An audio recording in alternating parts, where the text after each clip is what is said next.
want y'all to know that I've been being lied to since 2020 when this show first came out. I was under the impression that this show was gonna be about a kid who just randomly eats the queen's finger or some shit and then becomes the ultra Chad of his universe.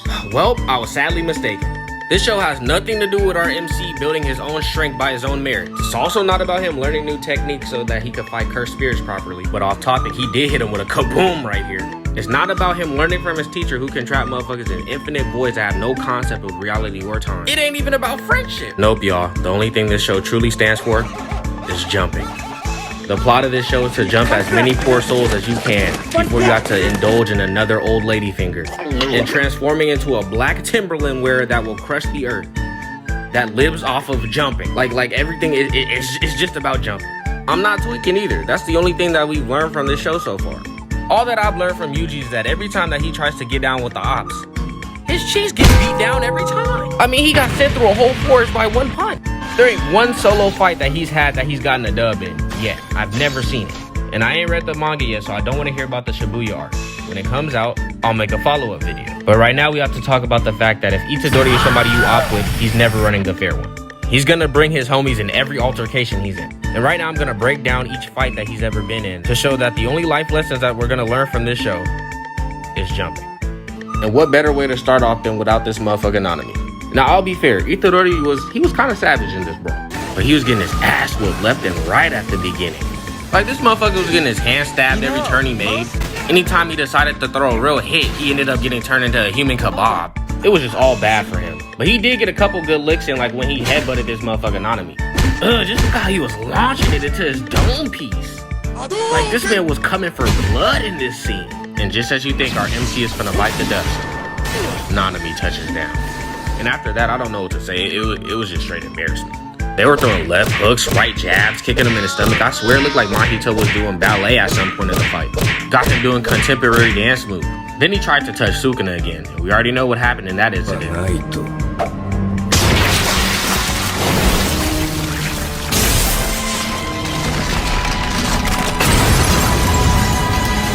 I don't even know why he would try to touch the Antichrist himself, but best believe he won't do it again. After that, it got to be too much for him, so he had to scurry away into the sewers like a little rat.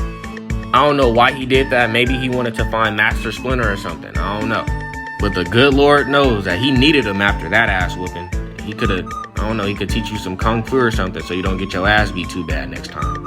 And now we can move on to the next jump that's on the list. Todo and Itadori versus, I don't remember this dude's name. We're just gonna call him Tree Man. And might I say this dude, Tree Man, caught some of the worst blows I've ever seen in anime. Like, how do you get jumped gracefully? They were over here doing all type of patterns when they was jumping them. Over here using teleportation techniques, clapping and shit. Like, look at the sauciness of the claps each time. Look at the gracefulness of the kicks and blows that he was receiving. I've never seen something so pure in my life. After every clap, he knew he was gonna get one of those cursed energy hits to his medulla. And I know for a fact, Tree Man thought he was gonna meet his maker when Yuji charged up that black flash attack and hit him straight in his gut. That he didn't wake up that morning thinking that he was gonna take one of the meanest shoulder kicks in his life. But what came after this, guys?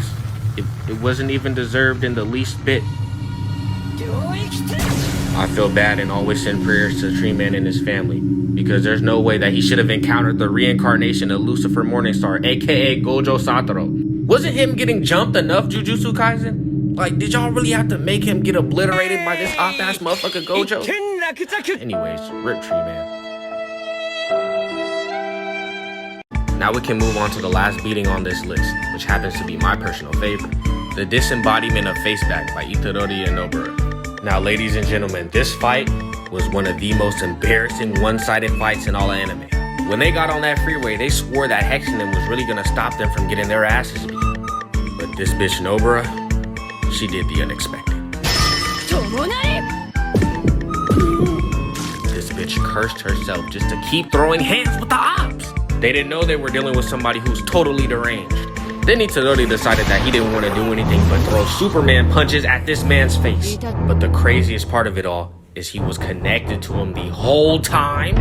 So you're telling me he can feel every blow he's throwing at him? He's feeling everything the ops are right now, but he keeps throwing them bitches. This leads us to the hardest jumping scene in the entire show.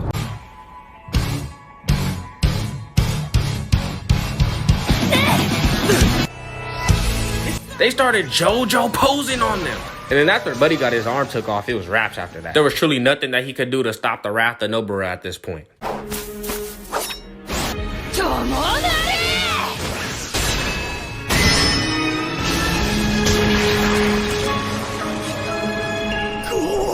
You're telling me she hit this nigga with a voodoo? She over here using the Shadow Man powers to send tower-sized beams through the Op's chest.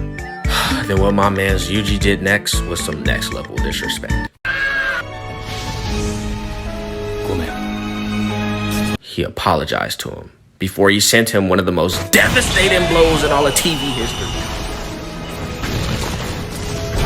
And that right there is the fist of a serial killer. Anyways, the moral of the story is, if you can't fight for real, or even if you can, just jump. It's easier. It's a lot less work. If you can handle somebody by yourself, don't. Safe, and always take those extra measures to make sure that you're gonna win. Because that's all that matters. After all, that's what my boy Yuji did. So next time you're finna fight, bring at least 10 people with you. The more the merrier. Alright y'all, that's it. Hope y'all stay safe, and I'm gonna catch you in the next one. Bye.